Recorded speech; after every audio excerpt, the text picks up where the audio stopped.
Everyone starts when something tragic happens to them, whether it's a health scare, pre-diabetic. They look at themselves in the mirror and they're like, I cannot believe what I look like. Most of the time, people are so focused on their financial health, their relationships, their kids. They expend so much energy to everything else in their entire life. And they wait all these years, whether late 30s, 40s, 50s, and they never take care of themselves. They start to realize that when you take care of yourself, mentally and physically, and you get your mental health back and your self-confidence, everything else flourishes 3x, 4x, 5x. Everything flourishes tenfold.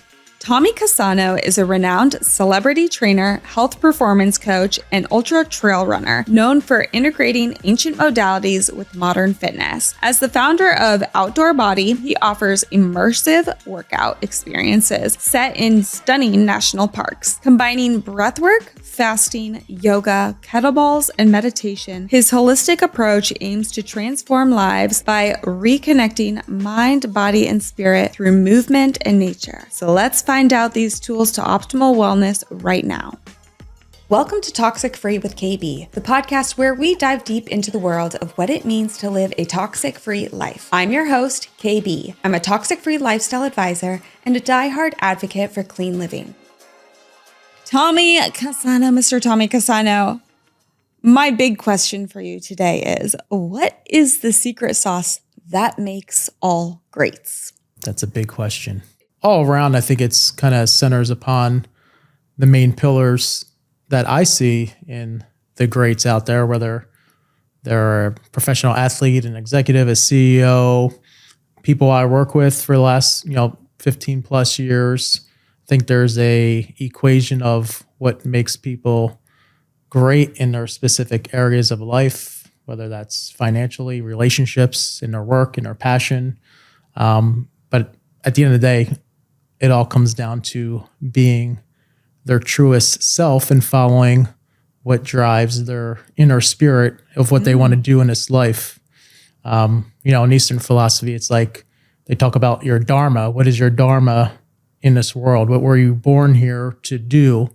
And when you feel that and you know that, all the other things comes together. And I think probably in that post I talked about being commitment, right?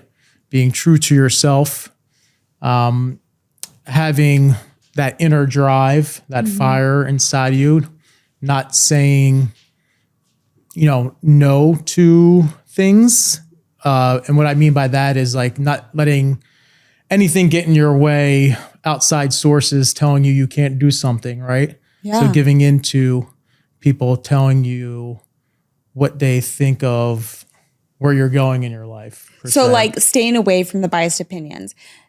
Let me kind of like spur your memory on this, okay? So the secret sauce that makes all greats, according to Tommy Cassano, is commitment.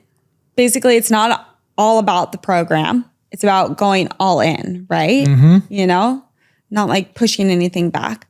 Trust. Oh my gosh, this is a big one, right? Trust. Embrace the process, even when the results seem so far off. Big one.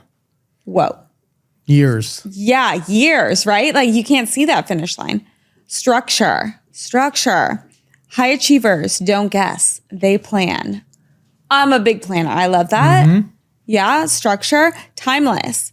Choose behavior habits that you can sustain for life. Be timeless, right? Be golden. Accountability. Oh my gosh.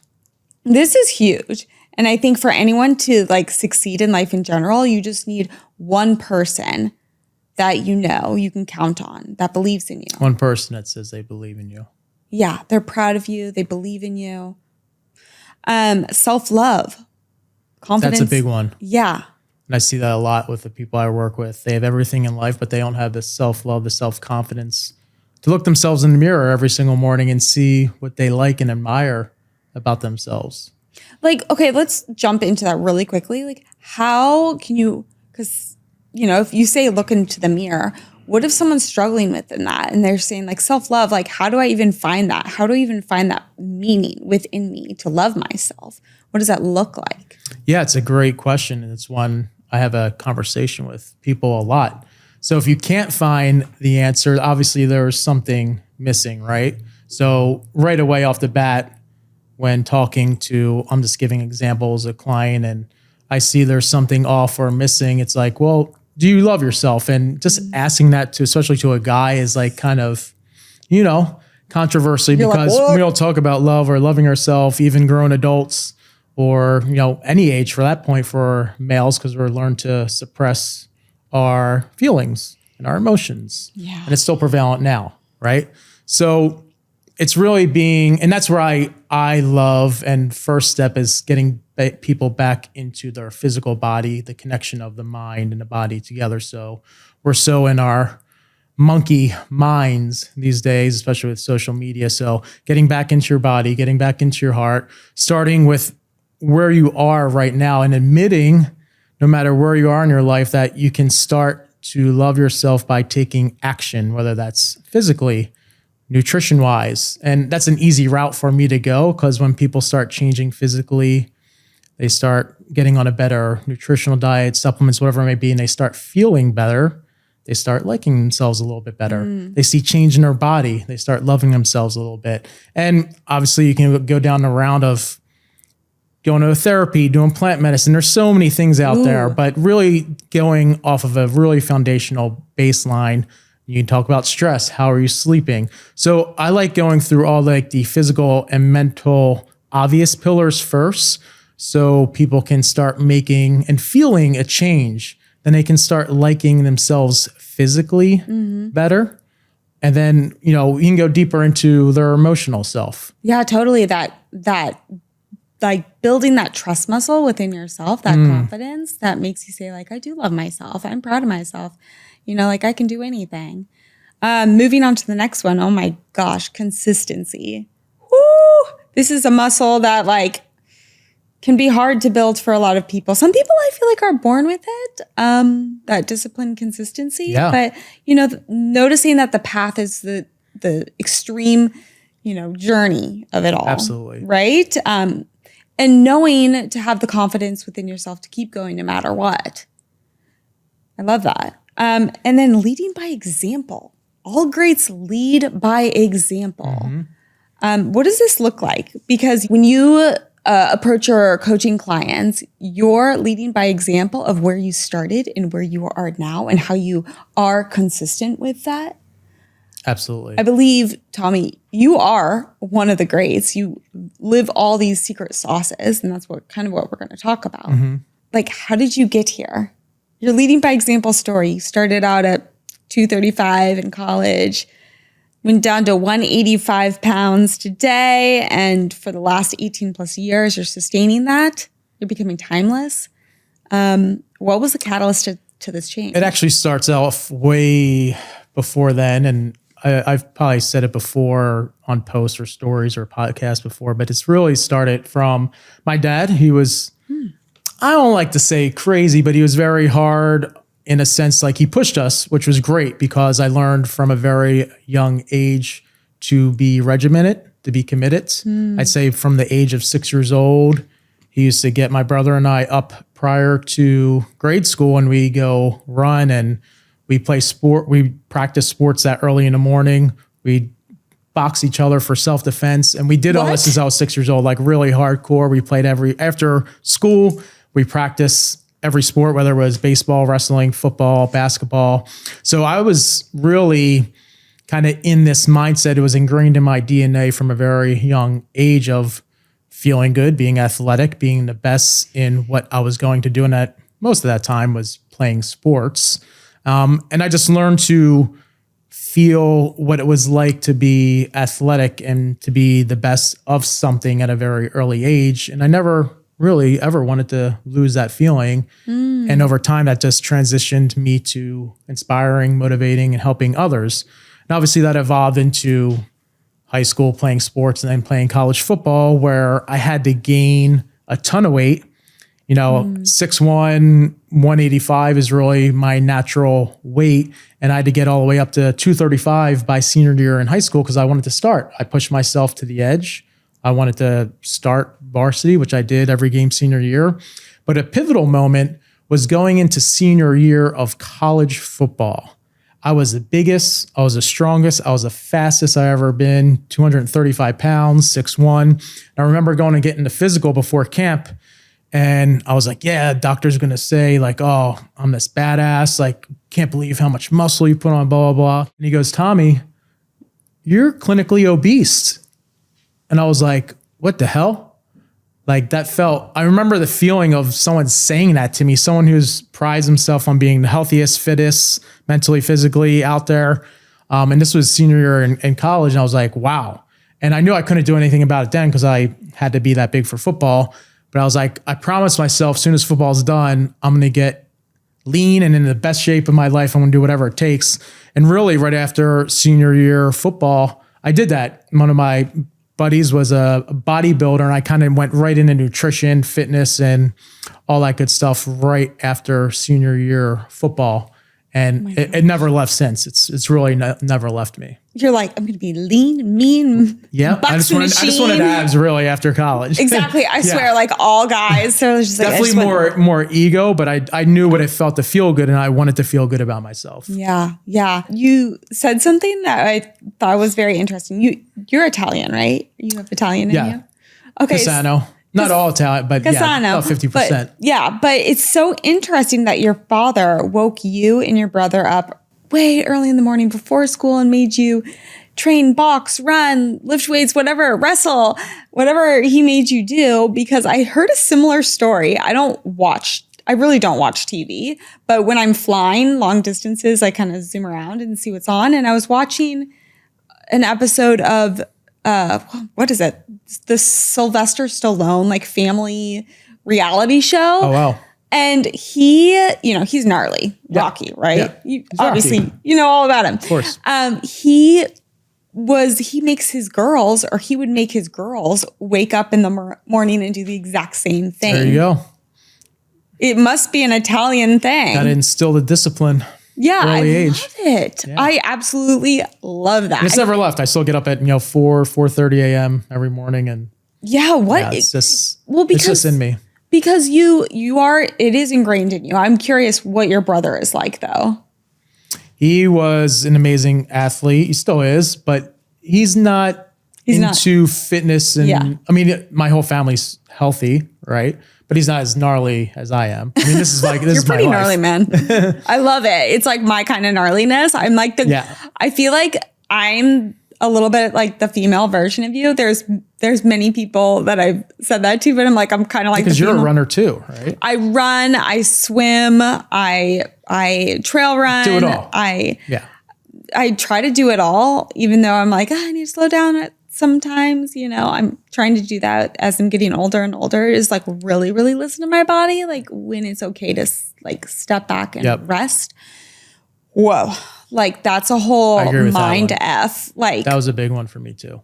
Yeah. But you are saying that you're more athletic and energized than ever, taking off that weight and like doing more feel good things for you mentally and physically. I absolutely love that. But yeah, I would agree. Sometimes athleticism, consistency, discipline might be a little more ingrained. My mom was always athletic. She still is to this day. And so I think I just always saw that. That's another one of those pillars, those secret sauce recipes. Absolutely. Leading by example, I always saw that, and that's kind of how I am. Yeah, practice what you preach. So you have like your philosophies. You say your philosophies, your pillars, but what I think is very unique, because when I met you, like, how long ago was that? A long time ago. Tommy, guys, on my other branded show, Tommy was like guest number 4, which is so crazy because in the attic. Yeah. Or whatever it was. It seemed like an attic. It was my bedroom. I'm like, come on over. We'll sit on the floor. I had like one tiny little mic. And I just did it all. I'm pretty scrappy, guys. I just was like, I kept going, being resilient with this podcast because I believe in y'all. And like, I just want to help heal y'all. Look where you are now. And look where I am. Here we are. But anyways, going back to that, I remember also I would work out at your gym. It was called Beastie, and it's no longer open anymore, correct? But oh my gosh, what blows me away, Tommy, is how how much you've transitioned in life, how much you've transformed in life, how much you've also stacked upon your knowledge already of athleticism, right?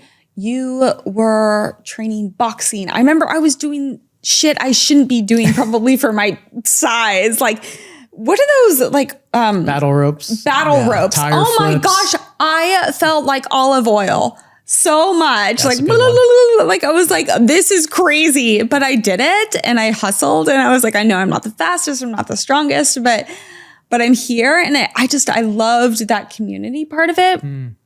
That was such a beautiful, beautiful time in my life, but also what you're building upon now with the transformation that you've gone through within yourself, your ancient modalities that you've built upon your theories of fitness, right? Yep. So what are the modalities and how do they pair well with your approach to modern fitness? Are you ready to elevate your skincare game? Meet Delavi Sciences, a revolutionary skincare brand blending cutting-edge science with natural ingredients to create products that truly deliver. With proprietary formulas like their award-winning Ionia line, Delavi Sciences harnesses the power of space-age technology and advanced research to target fine lines, wrinkles, and skin damage. I absolutely love this line so incredibly much, y'all. I use it daily and have noticed that my fine lines that were starting to form have been dramatically reduced in appearance. Yes,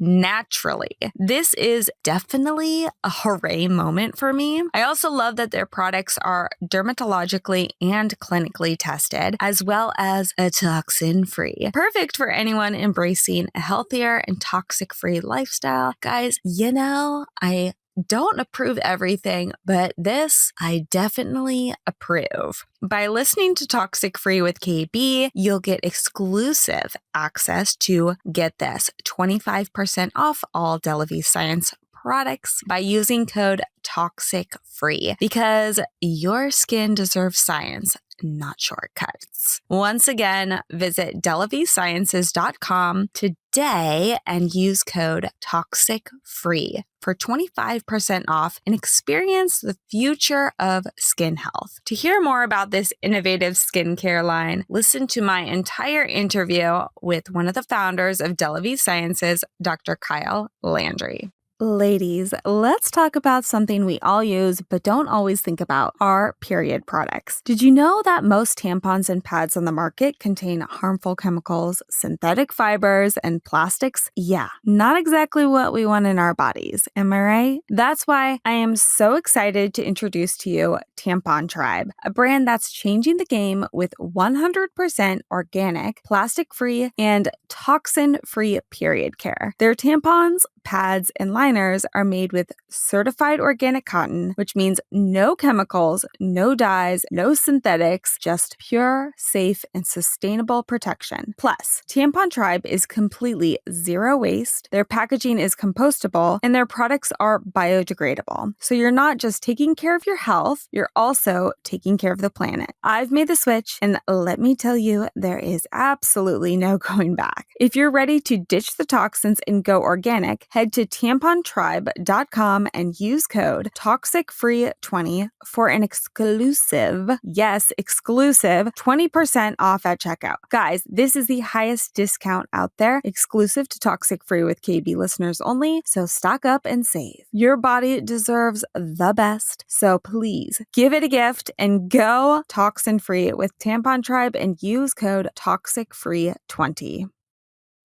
Yeah, I think that's a great question. I like saying ancient modalities, and really they're just natural, how do I say this, earthly things given to us humans, and it's our birthright, and it's just really unlocking them, whether it might be breathwork, meditation, understanding different things like plant medicine. And I'd like to kind of go back on that for a second and say, when I say ancient modalities and things, and the word biohacking, it's thrown around so much, it's really just endogenous biohacking, using our body, our natural God-given talents and access to certain modalities or tactics to use on ourselves to elevate our consciousness, our body, our mindset.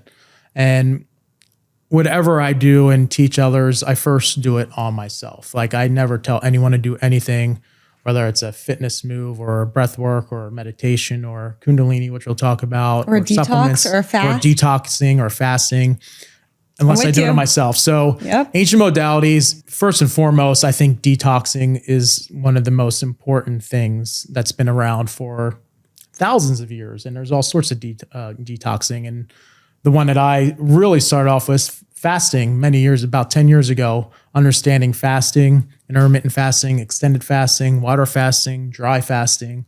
I think it's really important for humans to understand that just for their bodies. It is very marketable over the years now with fasting and how popular it's been, but it's been around for ancient times. People have been fasting for many years. So that's definitely one big one. And then, I just actually did a liver detox flush. So organ detoxing, parasite detoxing. I think there are some big ones out there that, I don't know if that would be under ancient modality per se, but more or less in the realms of detoxification of your cells and your organs for specific reasons, especially now when we're exposed in this environment to so many things, whether it's from the air, the water, the food we eat.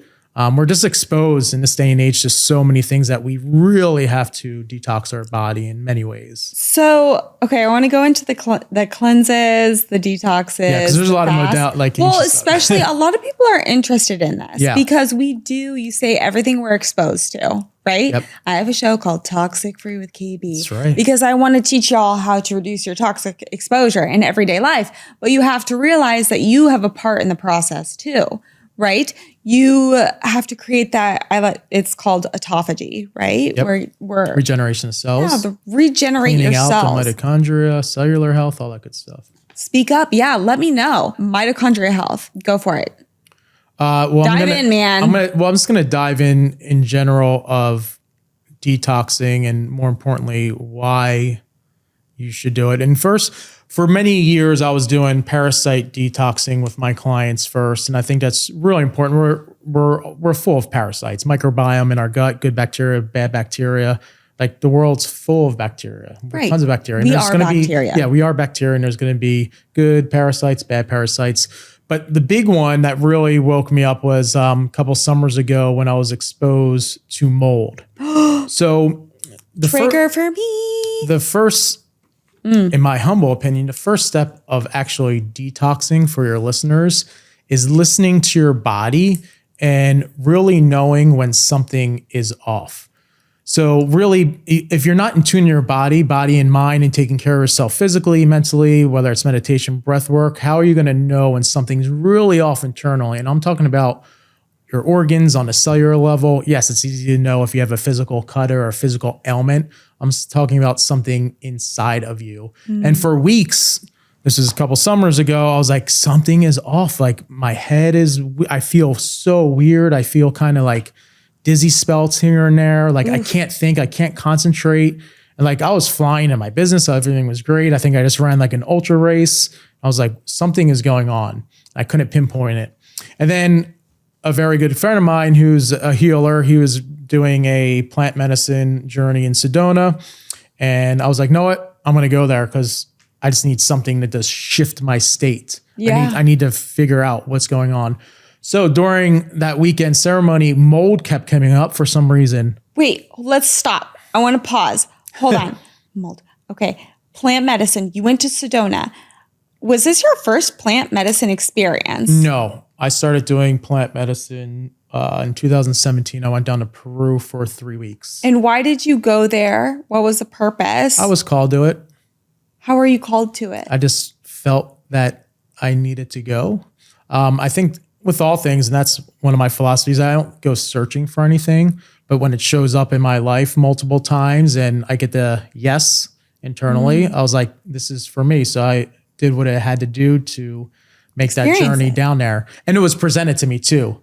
Like I literally just moved in a new place. It was like 10 years ago. And my roommate at the time was like, my buddy, my best friend from high school, lives in Australia, takes leaders on plant medicine journeys to Peru. I was like, I'm in. Wow. Wait, so what type of plant medicine did you do? Ayahuasca. Oh gosh, so many Some people other do. stuff too, but ayahuasca was the main one. So how did it show up in your presence there? Like, what did you experience from ayahuasca? I mean, it evolved over time. So I don't even know, maybe 12 to 15 times, or I don't even know now. I've done it, and I don't go searching for it. Once again, if I need it maybe once a year or every 2 years and I feel like I need a big shift, I do it. And I never go searching for it. I just have some good resources. A very close friend of mine who does amazing ceremony. And usually it's in Sedona. But the Peru one, that was just unique and wild. There's a lot of fear based. So like I was fearful of going there, and there was a lot of ego. And the biggest lesson from Mother Ayahuasca is really learning to surrendering your ego, surrendering yourself mentally, physically, letting go, and just letting she appear to you what you need to see at the time and work on, whether it's trauma, something going on at the time. It's deeper. It can go really deep, but at the end of the day, it's really dropping the ego, surrendering, and just letting whatever unfolds. And every single journey is completely different. I mean, it is truly medicine, unless, of course, you abuse it. And there's a lot of people out there that use it as drugs. But if you use it properly, you really work with the medicine to heal yourself and understand internally, whether it's, I don't know, I like the word dharma lately. Just it's like really going in the essence of who you are and why you're put into this world. I'm really curious though, because you said there was a lot of fear-based, ego-based. We're talking about like the mental side, right? Of like mental health, basically. Yep. So what was your experience during that time? Can you share? During the first time? Yeah. Yeah, I was, we did the medicine with shipibos from the Amazon jungle. And that was the first time they actually came to the mountains. We were in the Sacred Valley in Cusco. I've been there. Outside of Pisac. Yep. Beautiful setting, absolutely gorgeous. So it was more around like me being too masculine. It was more of being a male and like, I'm strong. I'm not going to let anything. And this is penetrate you. A guy that like I never, even throughout college, I never smoked weed, never did drugs, nothing. And, I was afraid of like losing my control. So it was all about surrendering to control. And letting myself just be vulnerable to whatever shows up. And there was a lot of people. I think there was like 20 people, 30 people at the time, whatever it was. And it was just like, oh my God, is someone looking at me? Like, what am I doing? Am I going to go crazy? It was just a lot of unknown for me, especially. So during that time, basically you were just peeling back the onion. I like to call it. Perfect. That's exactly what I tell people. It's really peeling back onions and layers and layers. And every time you do something like that, and when it's for the right purpose and intention, which is really important, having a really specific intention when you do something like plant medicine or whether it's a mushroom journey, whatever it is having really specific intention on what you're there for and what you're trying to do, and not holding on to that little item in your head like, oh, I want this answer. This is why I'm here. But having a generalization of this is why I want to unfold, why as a male I can't push forward in my life because I feel stuck in my business or a relationship, whatever it may be. But letting it go down this traveling journey for you to help you reconnect and show you somewhat of a path of where you need to go. I have two amazing fur pups. I've got Poppy and I've got Harley Girl. I'm just pretty much a dog freak. When I found Botanical Bones, I had to contact the owner and I had to ask, oh my gosh, can I get some Treatos for my pups? Of course. She sent a whole bundle my way and my dogs are obsessed. So they have 3 specific formulas that I want to shout out, and they are based upon traditional Chinese medicine, which y'all know me, I'm a huge fan of that. So they've got Inner Glow, which has chaga, dandelion root, and ginger. They've got Flower Power, which is blueberries, red clover, and reishi. And they've also got Balance and Calm, which has ashwagandha, lemon balm, and hemp seeds. So, of course, you can pick your quote unquote pup's favorite type of flavor, but let me tell you, the dogs will love them all. And trust me, I have literally sniffed them myself, and I'm thinking about trying a handful or two. I want to give you guys 10% off these amazing treats that your dogs will love and then will thank you for time and time again. 10% off using my code HONEST10, because we could all use a little more honesty in our diet, and I think our pups could too. So head on over to botanicalbones.com and use code HONEST10 for 10% off. Let me know what y'all think. I think one of the hardest things to incorporate change into our lifestyles is probably our cleaning products, because a lot of people think just because that smell is coming out, that means it's clean. But truly, y'all, you've heard me talk about this time and time again, that smell could actually be a toxin. So something that I've actually incorporated in our household, and I actually send the kits to all of my friends and family members as gifts time and time again, is Branch Basics products. Guys, Branch Basics never set out to sell soap. They truly are on a mission to help people create healthy homes and experience the power of pure. I am totally on this game as well. And someone that has been highly sold is our house cleaner. She has helped toss the toxins with me, and she uses Branch Basics for all of our cleaning necessities at our house. And let me tell you, we don't always live in a clean space. We've got 3 kids, 2 dogs, I've got a husband, so we've got a lot of things to clean up. 3 of the things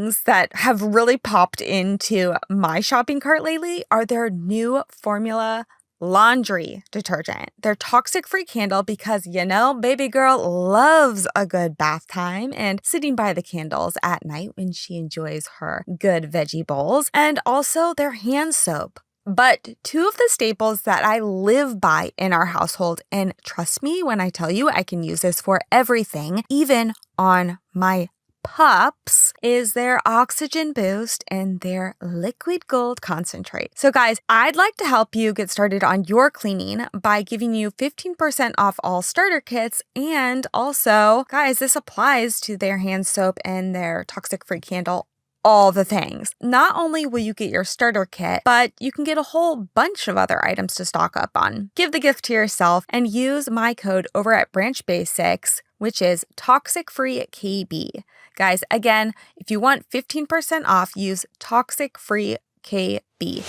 I am a true believer that even like in relationships, so this is basically relationship to the self, right? Mm-hmm. Becoming vulnerable with the self. But when one is vulnerable with another, right? Anyone, a friend, a family member, a loved one, maybe it's their husband, their wife, their partner, that is the true path towards like success in life. Absolutely. Vulnerability is the answer. It's the only way relationships work.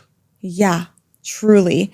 But the other thank you for sharing that story, by the way. But the other ancient modalities, you were talking about breathwork, fasting, detox, and then eventually hello, Kundalini yoga. Hello. Yeah. So how do all of these ancient modalities that you pair with modern fitness, how do they enhance performance overall and well-being? The simple answer to that is you're back into your body and your heart.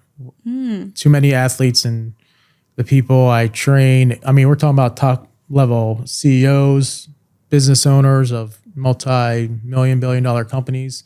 They got everything in their life, but they're not in their bodies. They're all in their heads. In the Shipibo world, they call it the Wetiko, the mind virus. So it's the mind virus. It's the age we're living in. So you can't have a relationship with yourself or anyone if you're not in your body and in your heart and listening to your heart, right?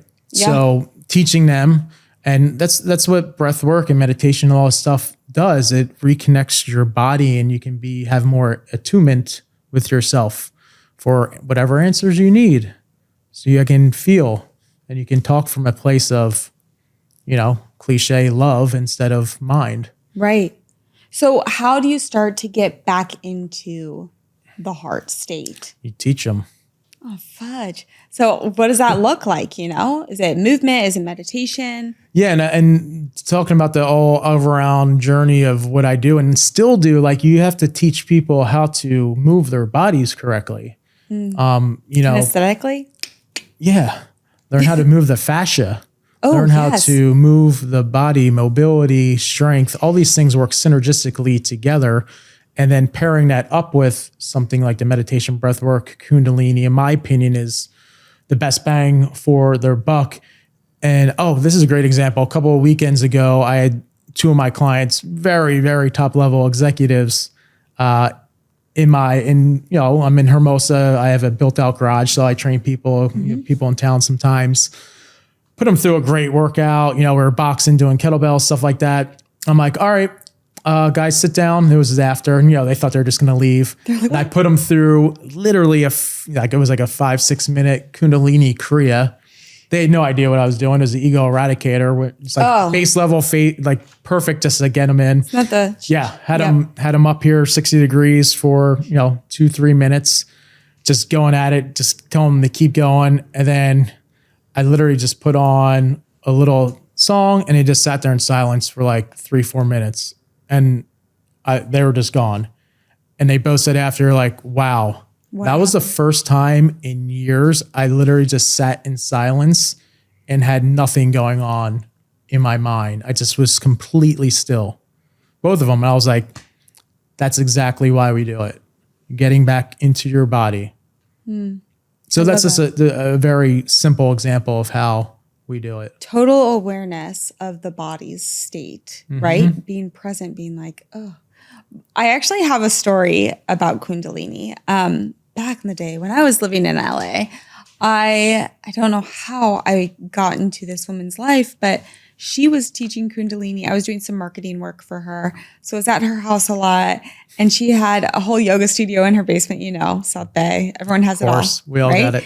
And I was about to leave LA and drive back to Kansas City, where I was from, to decide if I wanted to live there again. And she goes, before you leave, I want you to go to this meditation with me. And I'm like, all right. And it was I kid you not, a 10-hour meditation I'll never forget, up at UCLA with Yogi Bhajan. And she's like, wear all white. And I was like, I don't really have all white. So I was wearing all white. I've never done this before in my entire life. And she set me up with a partner. And we were in this like confined square on our sheepskin mats. We were, me and my partner, we were knee to knee, and we were doing the chants, staring at each other, knee to knee for 10 hours. I think we got like a lunch break or something. I will never forget. Like, I was crying at one point. I was laughing at one point. All the emotions. My partner, I just remember at the end, she was like a recovering addict. And I think she had more of a negative experience where other things, she was not open enough. And so I think she kind of went back down in a hole. But something profound happened to me, because that night I went home, no joke. I turned on the shower, sat on the floor of the shower in my clothes because I was sweating from breathing and just meditating. I don't know what happened. And I was crying, and I was like, oh my gosh. And I was exhausted. But it's so crazy what breathwork does to you.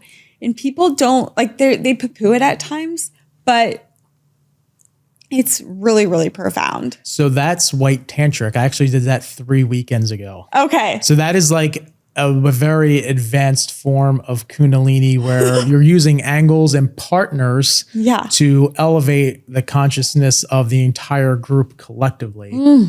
And that's no, I can't believe you did that. That was your first experience with Kundalini. That's something special.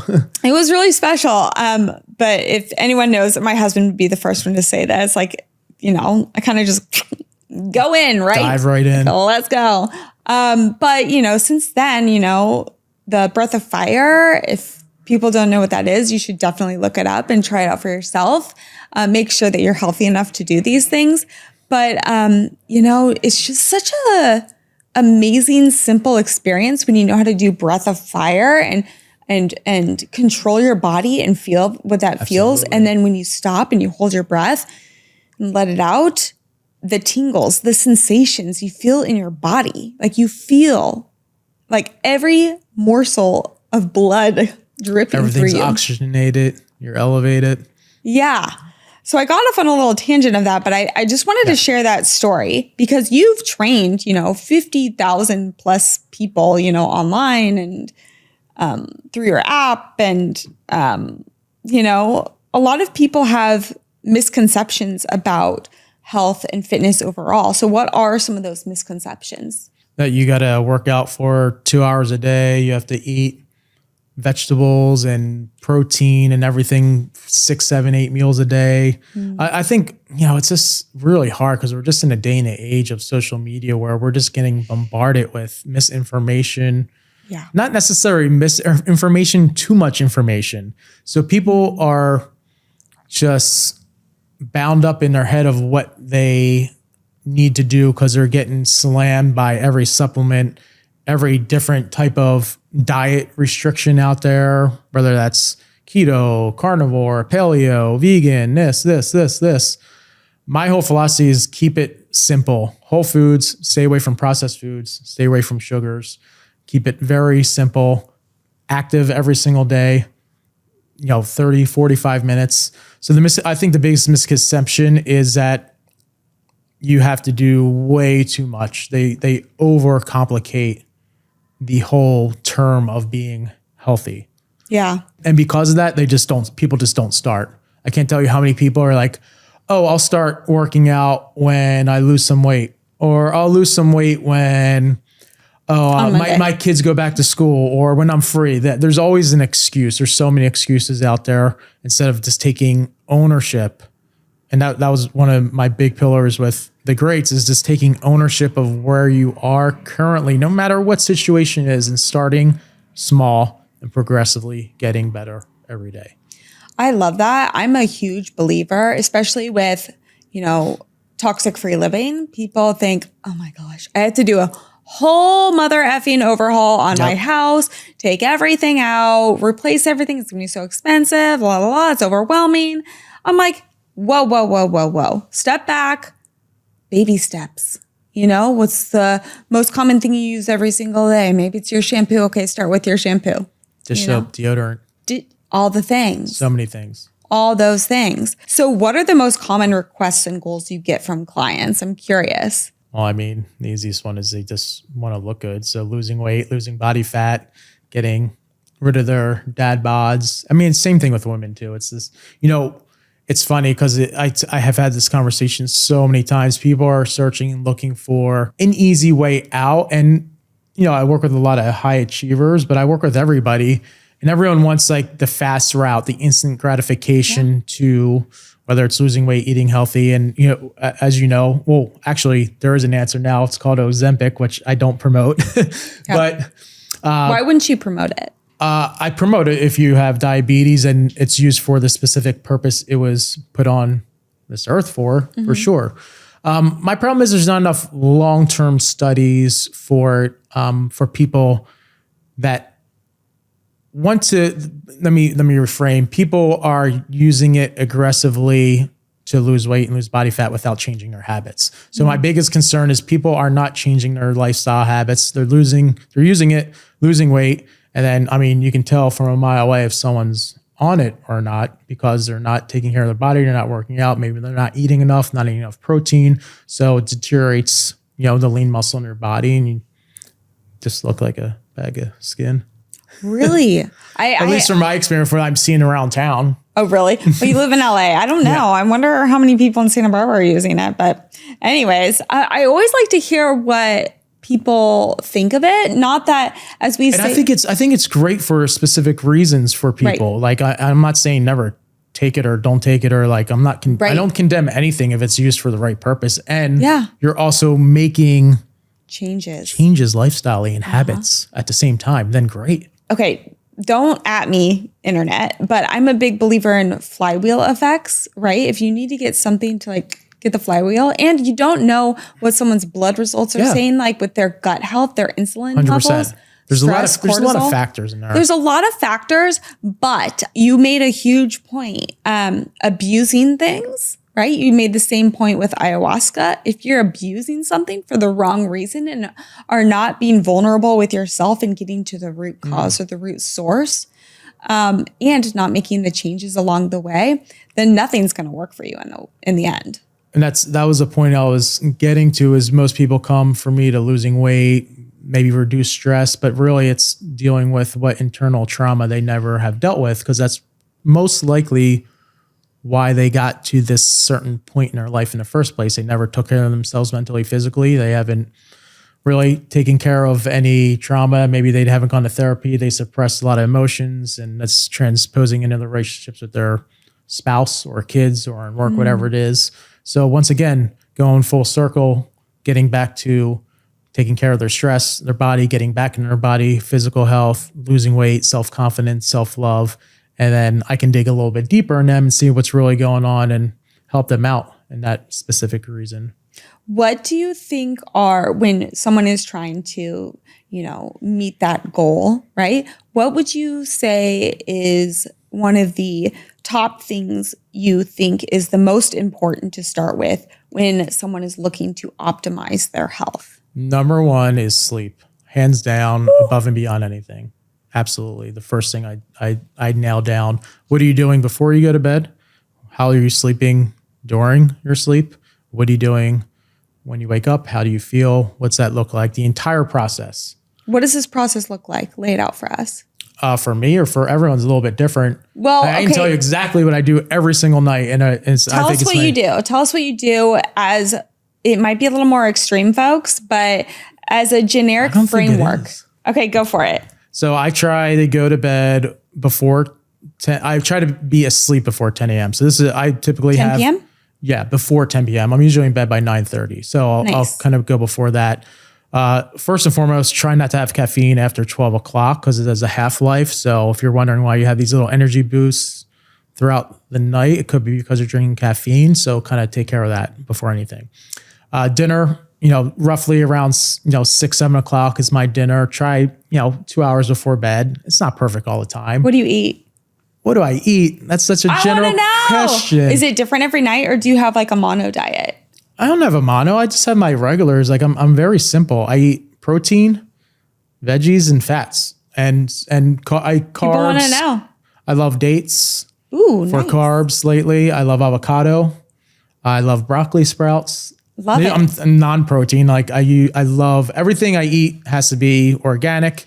When I have meat, it's obviously organic, pasture raised. Beef is going to be grass-fed, grass-finished. I love bison.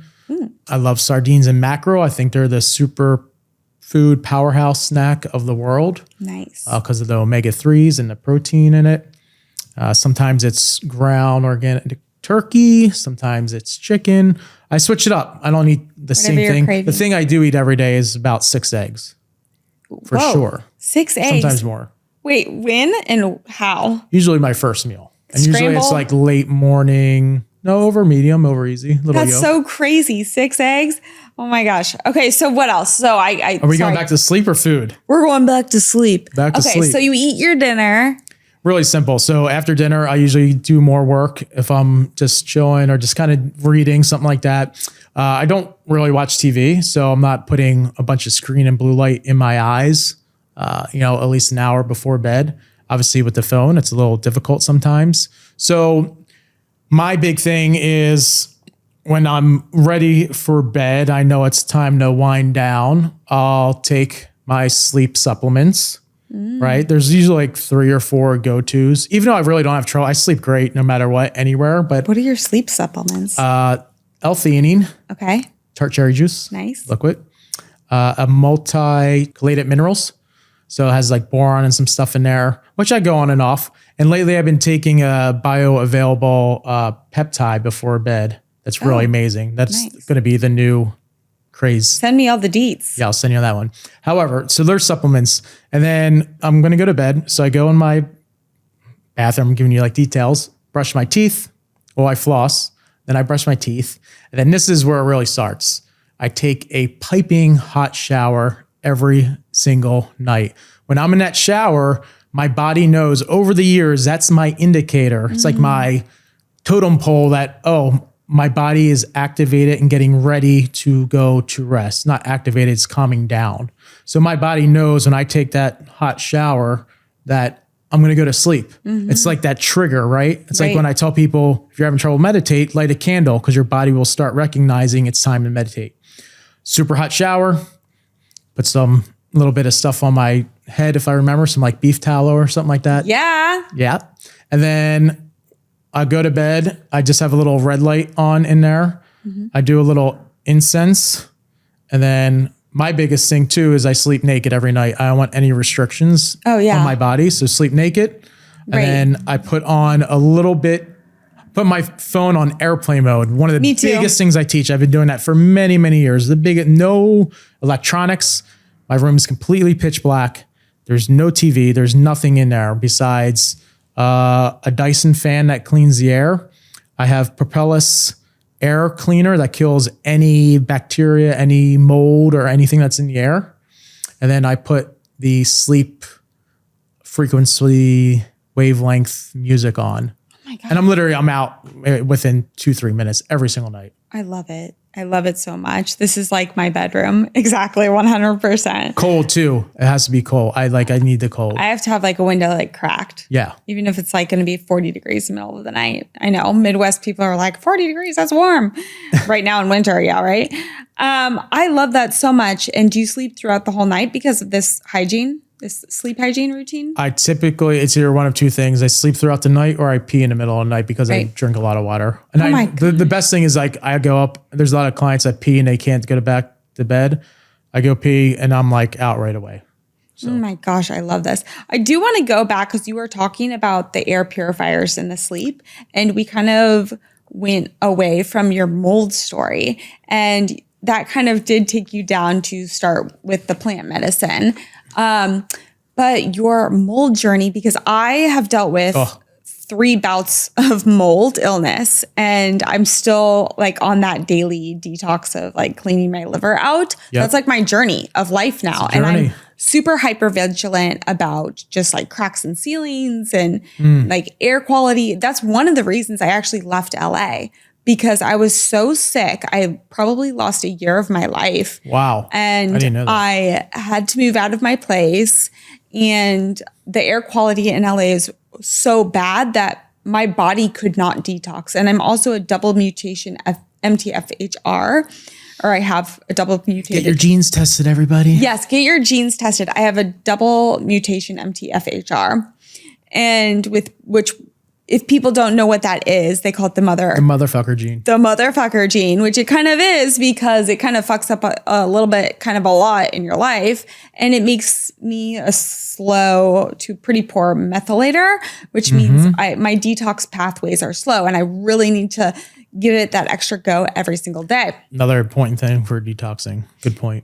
Right. So methylation. Your first step to detoxing from mold, what did you do? And first of all, right? Wait, hold on. Stop. Wait, first of all, what were the signs? How did you find the mold in your house? Well, this is great. I'll try to tell it short. Actually, I spoke to this in Australia last year at a big YPO function. Like I talked to about it an hour, and like when I posted that mold story, I never got more, and I did that email. I think you emailed me afterwards. I never got more responses from people like, what'd you do? I think I have mold. That's how I feel. Oh my gosh. And there's like South Bay's very affluent area. Like, and people, whether it's a brand new house, new build, old build, like it's susceptible to mold. So I was doing my thing in South Bay. I was running an ultra race. I felt super good, blah, blah, blah. And then it was like the beginning of summer. I think it was like around maybe April, May, somewhere in there, and pre-bouts of summer. And I was just feeling really lethargic. I had zero motivation. And like I was like killing it in business earlier that year. Just big goals. I was ready to like conquer the world. And I literally couldn't do anything. It got to a point where I was so lethargic and was like not myself. I was just sitting in my living room. I felt like I didn't even have a couch at the time. I was just like sitting there on the floor all day doing nothing. I was like watching movies, and I don't even watch TV. I'm like, I can't, it just felt extremely weird. I'm like, something is fucking going on. I cannot figure it out. Supplements, I go to sauna, I do all these things, and I'm like, something's off. Something is really off because I just never felt like this before. And my great friend, who's a healer shaman, he was doing a plant medicine journey in Sedona. This led to that. He's like, come. And I'm like, I'm there because I gotta have a big shift. And mold kept coming up. Luckily, there's another healer there, and she is like really deep into detoxification, a lot of German philosophies. We talked for quite a bit, and she's like, you got to check for mold. Like we talked about the symptoms and what was going on. So I did a cheap, like $10 one on Amazon and sent it in, and there was 3 toxic strands of mold. Then I did a deeper one online. It was like $100 like mold tests. And then they gave me specifics. Then I got a local guy in South Bay, a professional, come to test where it was. Essentially upstairs, there's a leak coming from a toilet for, who knows, probably like a year. And like in my hallway closet, which is really, really deep, and I just use it for storage. He took stuff out in the carpet underneath. It was all green and black mold up and down the walls and everywhere. I was like, you got to be effing kidding me. It's terrifying when you see that. I was like, are you fucking kidding me? So and basically my hallway door, I had my shoes like on the inside of that door because I have a lot of workout shoes, and I basically just use it to get my shoes. So every day I was opening up to get shoes, put it back, close the door. And he said, basically mold spores are just flying and hitting me in the face. God. I was like, are you kidding me? Yeah. I mean, at the end of the day, it's my fault. I should have just dug deeper, but yeah, that's how it happened. I feel so much for you because the amount of times, because mold is so tricky and sneaky. It's so tricky. It's so sneaky.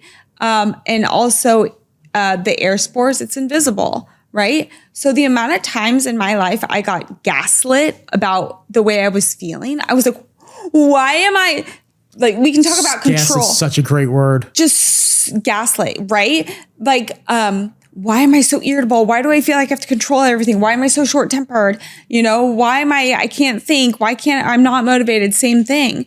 And I think it truly came back to a calling with me too. Like I got a higher download and I was like, whoa, I looked at myself in the face in the mirror and I said, your face looks like what you looked like the first time you had it, and it was puffy. It was a little gray. Yeah. My cortisol was so off and I was like, this is horrible. And so, yeah, we got the house remediated this past year, but I'm telling you, like, folks, like, it's so serious. I think there's going to be a really big epidemic here. I think it already is happening, but no one talks about it, about mold in houses. It's a big deal. Yeah. I mean, I think it shows up in many cases. I grew up in the Midwest and, my mom was talking to me. She goes, you were probably already pre-exposed to it when you were a child. We had basements and we have a lot of rain. There's good mold out there, by the way. All mold isn't created equal. I mean, I love mushrooms. That's a good fungus, right? But I played all the time in the basement. And the amount of leaks we had in there, we had to have, dehumidifiers down there.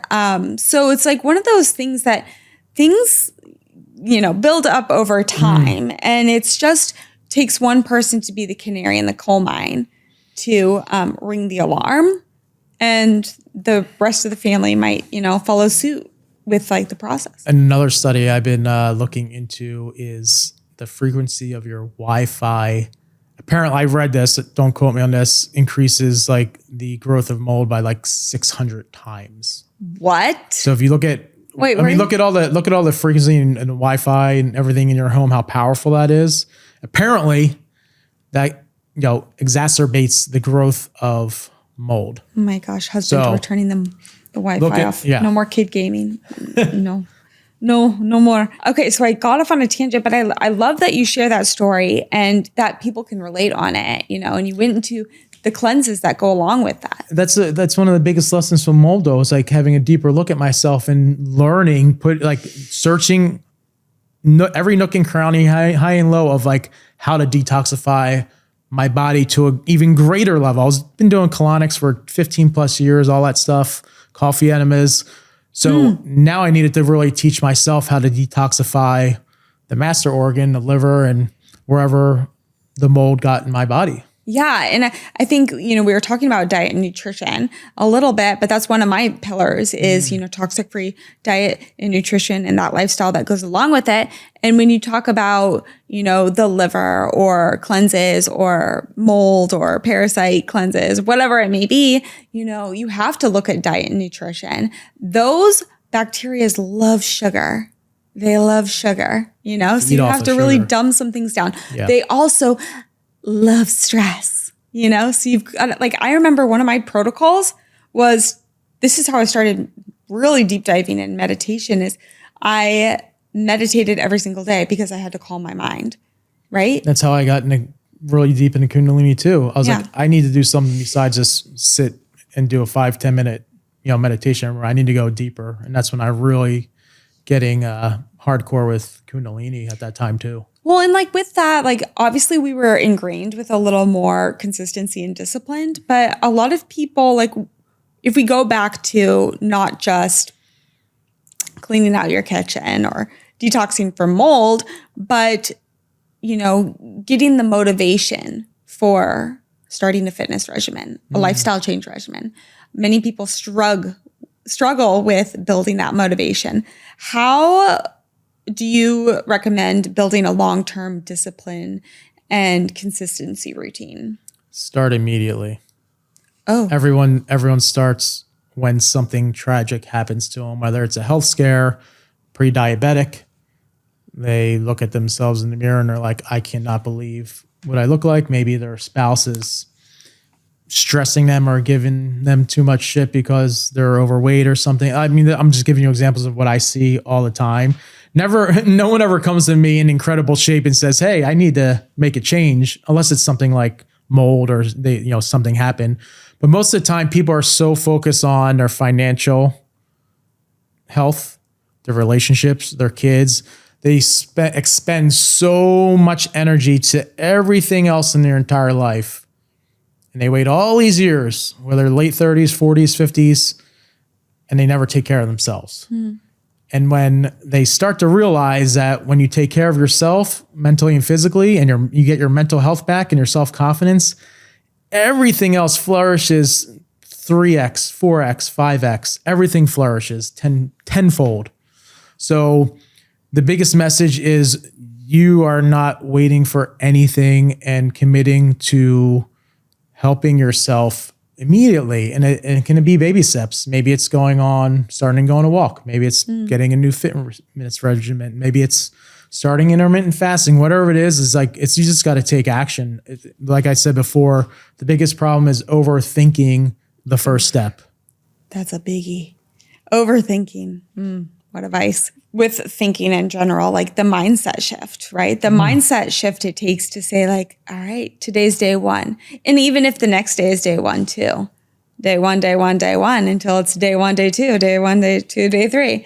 So what's a powerful mindset shift that you've actually seen in clients that led to those transformational results? The mindset shift basically is knowing that they have the power themselves to make the change. And of course they rely on me, but the greatest thing is, especially my Ultimate Man program is just named for my 8-week intensive men's coaching. Ooh. I cannot tell you how many times guys come into this. I mean, they're just don't know shit. They like nutrition, fitness, and these are, sometimes powerful executives worth all the money in blah, blah, blah, all the money in the world. They do this, and don't even know how to eat properly. Don't know how to work out. And by week 6 or 7, usually by week 7, maybe 8, they all have confidence. Oh, I could have done this. This is easy. This is great. And you literally haven't done anything for 45 years and now it's easy to you. And I give them an applaud. I'm like, great. You can do it yourself. That's awesome. You're like, you have graduated. You have graduated. Yeah, but I think the mind shift is knowing that they have the power to make a change. I'd like to say it's easy because I've seen it and done it for so long. Yeah. And I know it's so hard and seems so difficult, but it really comes down to simplicity and just taking a little step, a little action every single day. Yeah, a simple action every single day. But I've seen massive mind shifts of people taking their business from, let's call it $5 million revenue to 50 from becoming healthier, more fit, more mentally, strict, rigorous in their routine and their structure. Because when you have this foundational pillar of fitness embedded in you, and I teach first thing in the morning, workout, whether it's 30, 45 minutes, the rest of your day is successful because you've done the hardest thing. It's like eating the frog, right? You eat the frog first thing in the morning, you do the hardest thing. And for most of my clients, it's fitness and nutrition. So if you can do that first thing in the morning, guess what? The rest of the day is gonna be amazing for you. So share a simple, powerful daily practice that everyone can start with. Oh man. You get one. One? Okay, maybe two. I'd say the first one, as soon as you wake up, and this is gonna be cliche, is drink 12 ounces of water with electrolytes and a little bit of lemon. I cannot tell you how many people still do not do that. And I preach it till you can beat a dead horse, because when you're sleeping, you get dehydrated. Your organs get dehydrated. How many years and months people go, they wake up, they drink acidic coffee, whatever they're putting in their body. If you literally start your morning first thing with either warm or room temperature water with lemon and electrolytes, you're hydrating your organs, your digestive tract, and you're setting yourself up for an easier morning to go into an energizing workout or whatever you're going into. So energy is number one, like creating an environment where when you wake up, you can be energized and ready for the day, whatever comes at you. Nice. I love that. I'm a big fan of doing that and then Herkle-Dirkling, and I call it Herkle-Dirkling, in bed for a little bit until I have my first bowel movement. I'm like, gotta wait, gotta get hydrated, right? Oh, yeah. I know. We're a big poop talking family. A lot of poop The kids talk. are gonna love me for saying that on air. But you said being energized so you can be powerful for your first workout, your first movement activity of the day. So you have, I don't know if you still do ultra races, but I you do have one a like history. every year over the Okay. years just for fun. But you are a huge proponent, which I love as well. As part of the reasons why I moved to California is you have created a program called the OutdoorBody, Yes. which is basically nature-based training. Yes. I love it so much because you've created this process of getting people outdoors and just like working out in nature and feeling the effects of what that does to you mentally and physically, bringing you back into the heart. Yep. Right? So how does training in nature enhance the fitness experience in general, and what does it do to you? Nature is our greatest teacher, and we live in a concrete jungle, whether it's in your house, in the city, wherever you are. Yeah. And I created OutdoorBody because I know when I'm in nature, I get the feeling of being de-stressed and energized. So the whole goal with creating OutdoorBody, the app, is bringing nature to wherever you are in this earth, whether you're in the Midwest, you're in another country. So I filmed workout videos in national parks, iconic locations, follow along, body weight, kettlebells, meditation. Most of them are under 30 minutes. So when you wake up in the morning or whenever you do that workout on your phone, on the TV, you're viewing nature. There's science that shows even viewing the second, first best thing is being in nature, going on a hike, on a walk. The second best thing for mental health in regards to nature is viewing it. Wow. So if you view nature first thing in the morning and you're getting a workout in with me, motivating you, inspiring you, and it's mostly, kind of hit base. So you're moving, you're sweating, you're detoxing, you're viewing nature, and you're working on your mental, physical health first thing in the morning and getting an impactful best bang for your buck, 30 minutes, 20 minutes, whatever you choose.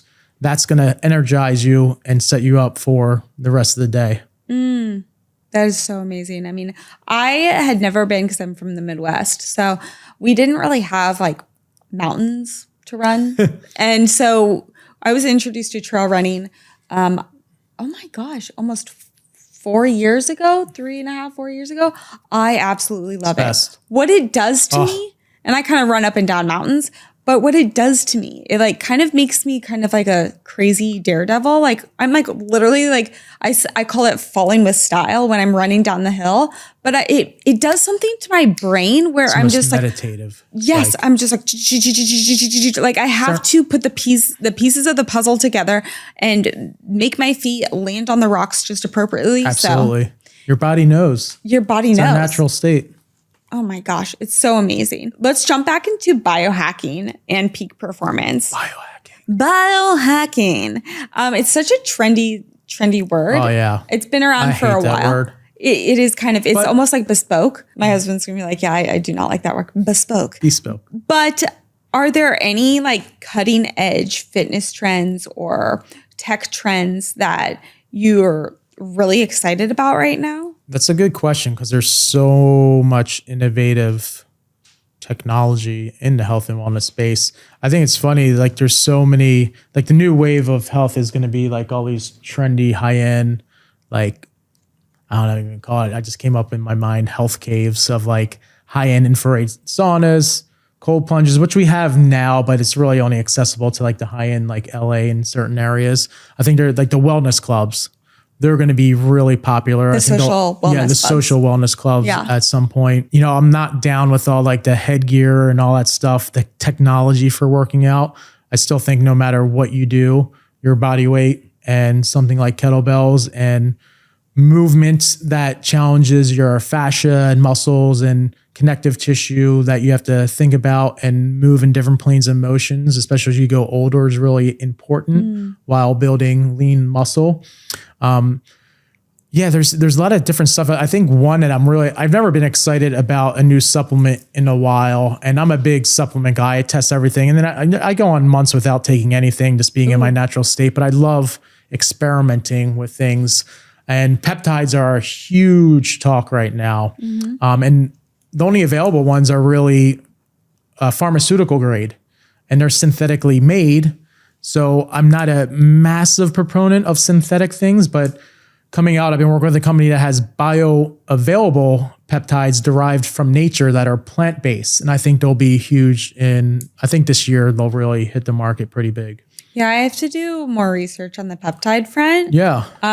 So we'll have a little like side discussion about that. But I think that's like really interesting to point out, like taking off the headgear and getting back to the ancestral like feeling. Absolutely. I mean, just picking up like boulders and rocks where you can find them, stretching your foot on a tree. And I really think even more so than ever, detoxing is going to be more important as our environment becomes dirtier and dirtier. More especially detox. With everything going on. I mean, obviously I'm a big, as you are, proponent of gut health and cleaning out your gut. I think it's one of the most important things you can do. Are you talking about colonics and enemas? Yes. Coffee enemas. Yes, please. Yes, please. Oh my God. I was so effing scared to do one. It's the best. To myself at first. It's literally the fountain of youth. And it's not about, people are like, oh, you do it because you like are constipated or like need to lose weight. Absolutely not. No, because not at all. Truly like build it up afterwards. There's a clarity that you get from it afterwards. And then also it's just, there's something, all I can say is there's a clarity, a mental clarity. That like no other. And if you are a poor methylator like me, it's actually imperative. If you travel a lot, if you're in radiation a lot, it's actually really important, but just know exactly what you're doing, folks. But it's quite easy. Yeah, I love it. It really is easy. I wish I started doing that years ago. Me too, instead of paying people. So how do you measure personally optimizing your energy recovery and longevity of your health?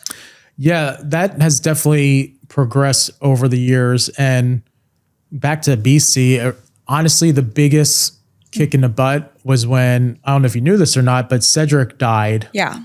Was it last year? And Cedric was he was awesome. He's 45 years old. So he was my business partner for almost 6 years, and he just dropped dead of cardiac arrest. And I knew him. We used to do insane stuff. Like I used to go to his house at 11 at night. We trained in the middle of the night for 3-4 hours, boxing, running. Like we did insane stuff that no one knew about. We wouldn't have posted on social media, but I knew, he didn't really hydrate himself or, doing all like the daily things, but more importantly, rest, right? And my philosophy on rest and reducing inflammation, taking days off, taking days off to, maybe a week off to do a liver detox and all these things instead of being so active and having my adrenaline high all the time, forcing myself to work out twice a day just because I think I needed to or to look good. So taking a step back, I think is the most important for longevity because it's just as important. The rest, the lowering the inflammation, taking mental, physical days off is really, really important for your long-term health. Absolutely. That's something I need to really practice. It's hard, especially for our type of personality because we want to be active and we want to be doing stuff all day. Yeah, it's so hard. It's so hard. I actually love when I have to do really long flights and I have to wake up really early because those are my rest days. I'm like, all right, I'm going to go sit in an airplane. Don't have time for a morning workout and nourish myself really well at night. So I'm almost grateful for those moments, but I hear you. It's like listening to your body is the most important. Yeah. And when forcing yourself to rest more or sleep more, whatever it is, you need to listen to your body. Yeah. Thank you for that. How can we support the next generation in setting up good habits for their vitality and their overall health and habits? Start with the kids. A couple weeks ago, I was asked to talk to a bunch of high school freshman boys. And I've done these talks in the past, especially with high school kids, young kids, just talking about nutrition. I used to box up in Pasadena with my coach and summer camp with 50 kids, teaching them how to make smoothies and all this great stuff. And they're all great. And I think that's important. In my humble opinion, the most important thing is mental health. So my biggest philosophy and proponent of the younger generation is learning how to deal with stress, anxiety, especially coming from social media, staring at your phones all day, the opinions of others, comparison. All these things are ruining our younger generation. I think the suicide rate for teenagers is, exponentially higher now. The attention span has gone from, I think, 6 seconds down to 8 seconds, probably even lower now. Of being attuned and focused to one thing at a time.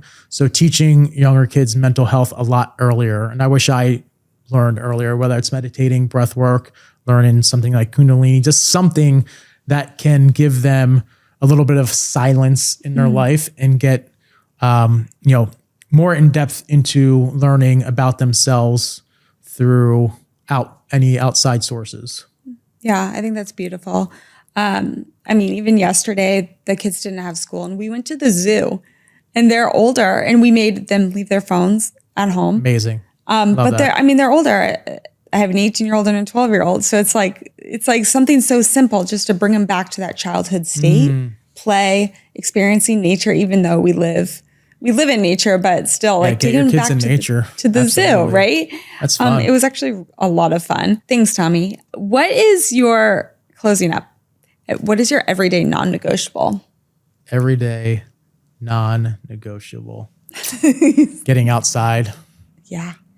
Even on my days off, whatever, I need the sun. Yes. The sun is the most important energy source in the entire world. I don't care what anyone says. You need to get outside. You need to breathe the air. You need to feel Mother Earth. I can't tell you how many times where maybe it's a deadline or I'm crushing videos, my OutdoorBody videos, editing, and I'm just in there all day and I'm I feel like crap. I feel slogged down. I feel like I have anxiety, whatever it is. And that usually doesn't happen. Something's weird. Then I'm going on a walk. I'll go on a walk, completely shifts my state. Right. I honestly think it's one of the most important things. Getting out, whether you're in the snow, wherever you are, just getting outside every single day. Breathe the air. Breathe the air. I love it. What is one easy toxic-free habit that we can all start practicing today? Look at your water source immediately. Filters, spring water. I get spring water delivered to me in glass bottles. I think that's really important. I like looking at things that could have long-term effects on you and slowly creep up. And it's usually the things where people are like, "Oh, I'm fine. I don't feel anything." People want to feel something. They want a caffeine jolt in every aspect of life. They want the instant gratification. But when you look at the little details of everything going on in your environmental design of your house or wherever you roam. Like, it's really important. So drinking clean water free from all the BS that's put in it or where it's coming from. So valuable. Well, thanks so much for coming on the show. Where can everyone find and follow you? Tommy Cassano on Instagram, OutdoorBody on YouTube. I have a lot of free workouts there if you're looking to get motivated or start. But yeah, TommyCassano.com and Tommy Cassano on Instagram is a good source. Message me any questions. Yeah, we'll link it all in the show notes. Amazing. All right, folks, you know what time it is. It's time for hot habits. My hot habit for today is castor oil. I feel like castor oil is getting a little buzz right now, but I've been actually doing this hot habit for quite a while now. A lot of people are like, okay, first of all, what is castor oil? Isn't it toxic? Okay, it can be toxic in the form of the actual nut pod itself, but the way that you take castor oil, it has so many amazing medicinal properties to it. You can do so many things with it as well. I'm just going to name a few and why I do it. It can decrease inflammation and pain, detox your organs. Hello, liver. It can moisturize your face, your dry skin in the wintertime, and it can even grow your eyebrows. But make sure if you are going to practice this hot habit that you get one that is hexane free and preferably from an organic source. And now moving on to my trendy trends, mental health prioritization. Okay, I think this one is a big one. This one also is one of my hot habits as well, but something that I think when it comes to health and wellness, people are really tuning into what their mental health barometer looks like. And by this, they're recognizing the importance of this and how it is creating more peak performance in their daily lives. There are also availability of health services and support that is more readily available. So I love this trendy trend. Let me know if you are starting to tap into your mental health and prioritizing it in your health and wellness overall, maybe in your fitness routines, maybe listening to your body more. What does it want you to do, right? All right, guys. Thank you so much for tuning in. As always, I appreciate y'all so much. Remember to rate and review the show. 5 stars is so appreciated. That is how we grow. And remember, you're doing your best and your best is great. See you next time. Thanks for watching Toxic Free with KB. Please subscribe to the show, comment below, and check us out on Instagram at toxicfree.kb and TikTok at toxicfreewithkb. See you next time. This is a Kilo Bravo Media production brought to you by Rainbow Creative.